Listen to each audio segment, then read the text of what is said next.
ভোলাগঞ্জ সাদা পাথর সিলেট জেলার অন্যতম বিখ্যাত দর্শনীয় স্থান হিসেবে পরিচিত। ভ্রমণ পিপাসু মানুষদের জন্য এটি একটি আকর্ষণীয় স্থান। এই দর্শনীয় স্থানের বিশেষত্ব হল এখানকার সাদা পাথর, স্বচ্ছ পানি এবং ওপারে ভারতের মেঘালয় রাজ্যের উঁচু উঁচু পাহাড়। কিন্তু একটা সময় ভোলাগঞ্জ দেশের বৃহত্তম পাথর কোয়ারি অঞ্চল ছিল। ধুলোময় জঞ্জালে ভরা ভোলাগঞ্জ কিভাবে বাংলাদেশের বিখ্যাত পর্যটন কেন্দ্র হয়ে উঠল তা জানাবো আজকের এই ভিডিওতে। চলুন শুরু করা যাক।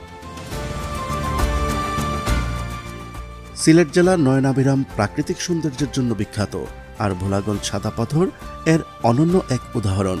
পাথরের স্বর্গরাজ্য, স্বচ্ছ পানি, নীল আকাশ আর দূরের পাহাড়গুলো দেখার জন্য প্রতিনিয়ত অসংখ্য পর্যটক এখানে ভিড় করেন। শীত বর্ষা দুই মৌসুমেই প্রতিদিন হাজার হাজার নরনারী, যুব বৃদ্ধ ছুটে আসেন এই সাদা পাথর দেখতে। এই সাদা পাথর না দেখলে ভ্রমণ অপূর্ণ থেকে যায়, এমনটাই মনে করেন এখানে বেড়াতে আসা